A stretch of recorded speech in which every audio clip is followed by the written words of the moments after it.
in. And the private sector has to be dominated by Africans. This is where we get the problem.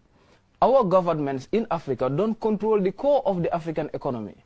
It is controlled by individuals whose sole objective is maximizing profit and sending this money to the outside world.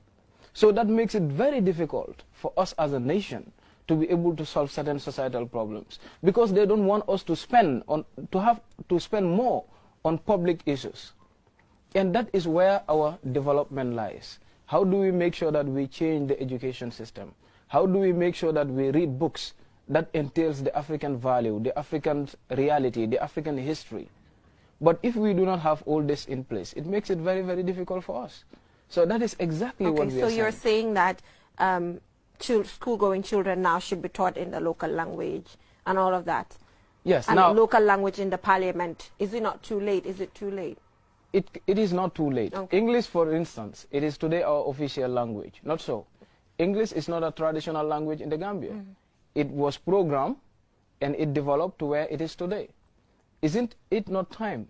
People have been saying that for the past 10 years, even in the Gambia's parliament, that we need to look inward about the ethnic groups that we have here, about the languages that we have within the country.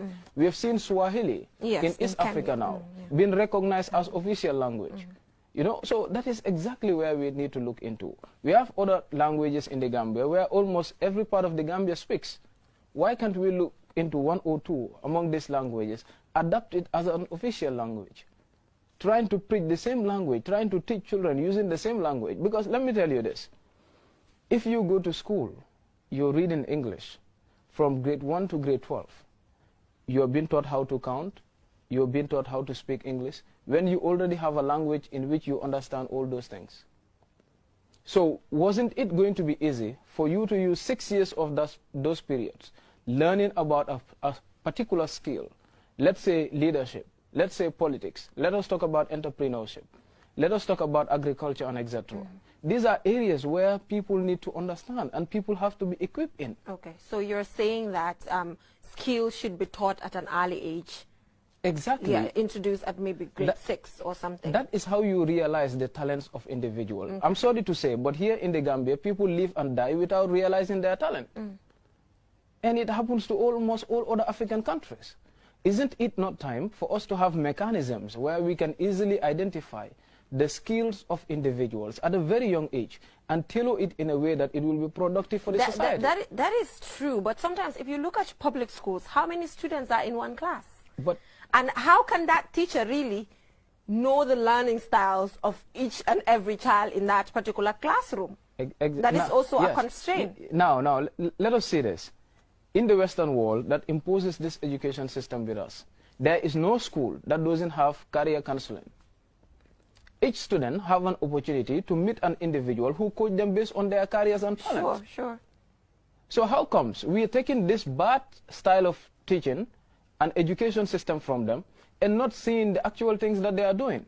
We have seen the Scandinavian countries today where they easily channel their kids in a way that they just develop a skill at a very young age. Before you reach grade 12, you can do something extremely well. Okay. Isn't it not time for us to look into that? Look at Rwanda, for instance. They have a good model, but technology has been the solution to most of their problems today. Children at primary school are now exposed to technology.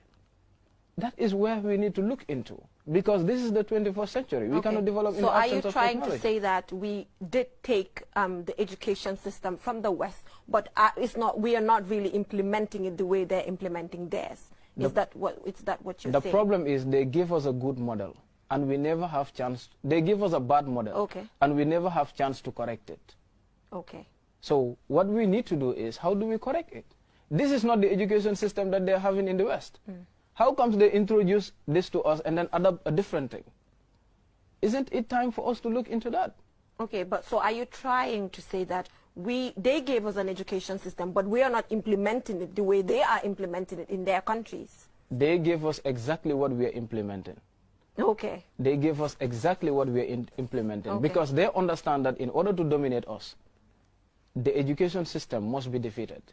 This has been the program of the colonizers, and that is exactly what they left with us. So they never adopt this system because they know it is not good. So what are they adopting? What are they using? So that is why I said it is high time for Africa to look inward.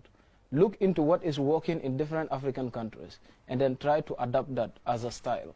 But we trust people who have been dominating us for 400 years, exploiting our resources with exploitation and racism behaviors, and yet we find it difficult to trust our neighbors. This is the question within the continent. It is high time for us to bridge the disconnection. These borders mean nothing. Even if I travel to Kenya today, I just recognize brothers and sisters in the streets. If you travel to Liberia today, you recognize brothers and sisters along the streets. So that is what we need to understand, and we build that as a nation. Okay. Usman, are you a socialist? I just want to give this as an answer. Okay. Because a kind of a question was asked to Nelson Mandela, and his response was that we don't care whether the cat is black or white as long as it can catch mice. Okay.